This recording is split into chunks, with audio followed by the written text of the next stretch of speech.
بسم الله الرحمن الرحيم. يا صاحبي السجن أما أحدكما فيسقي ربه خمرا وأما الآخر فيصلب فتأكل الطير من رأسه قضي الأمر الذي فيه تستفتيان.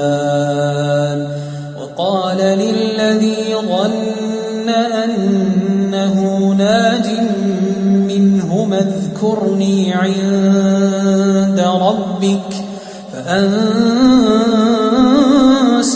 الشيطان ذكر ربه فلبث في السجن بضع سنين.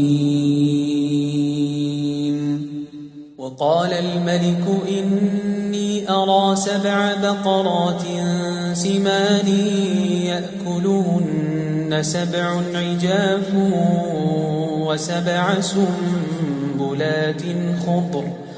وسبع سنبلات خضر وأخر يابسات. يا أيها الملأ أفتوني في رؤياي إن كنتم للرؤيا تعبرون. قالوا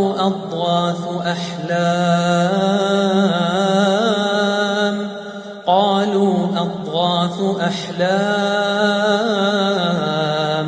وما نحن بتأويل الأحلام بعالمين. وقال الذي نجا منهما وادكر بعد أمة أنا أنبئكم بتأويله فأرسلون. يوسف أيها الصديق أفتنا في 7 بقرات سمان يأكلهن 7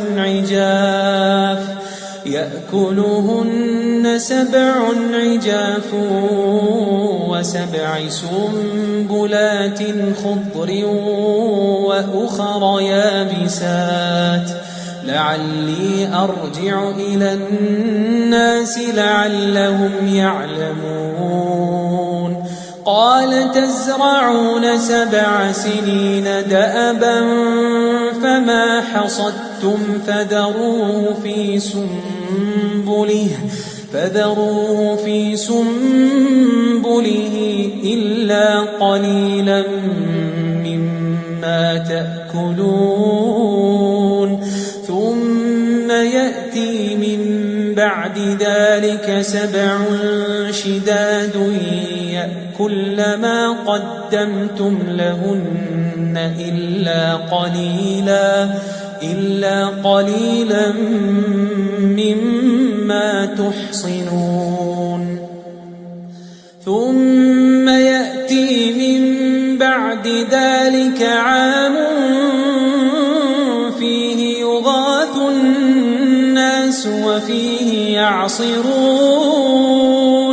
وقال الملك ائتوني به فلما جاءه الرسول قال ارجع إلى ربك فاسأله ما بال النسوة اللاتي قطعن أيديهن